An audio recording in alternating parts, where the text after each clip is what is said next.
Ahoy, schreef wij hem nou nog? Jij doen?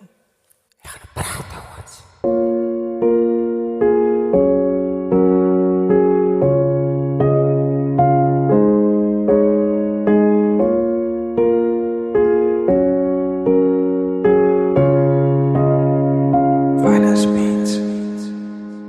Taiwan, happy school while ik staan ze met Baruza. Taiwan, ik dood ze die tijd toe ik vraag wat jouw naam is, was Spaaswan. Ik weet hij van hij toen lady klok pauze was om ik is dom om te loop zijn met Baruza. Die volgende dag zijn met kroegen zo mega zo smees uit de spons en een reel aan mijn blok. Zit er ook wat die aandacht van Amelie honden wat heavy is.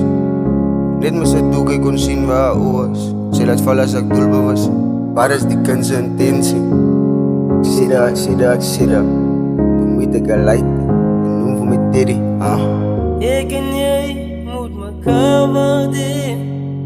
Daar is te veel wat voor ons bewees. Jij is mijne en ik is jouwne. Alles raakt nooit te veel. Dingen raakt nooit te veel. First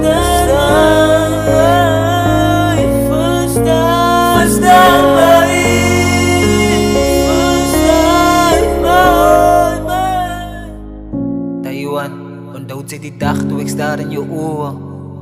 Taiwan, ik wou je toe uitvat toe boek ik een Uber.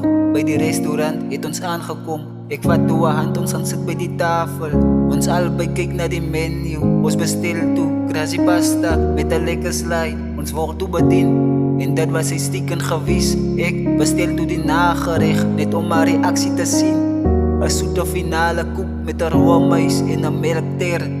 En ik wou er nog iets zeggen, maar toen slaat mijn hele woorden weg. Ik is dankbaar, ik het jullie kind. Te danken aan jou, ik het leven gewin. En ik wil mijn leven samen met jou spend. Zo ik moet het erkennen dat zij het mij gered. Zo mijn feelings zal ik voor jou rip. Ik zal mij alles geven bederf. Al gaan het doen slecht, geloof mij, ik zal samen jou staan en ik zal samen jou vecht. Al gaan het doen beet, hanteer ik en zij, daar in elkaar recht. En al gaan het doen erg, vat ons het aan, ons kom er elke berg. Want zij is mijn favorite mens. Zo ontstaan saam, ons val saam, ons beklei saam, ons oorwin saam, totdat ons sterf.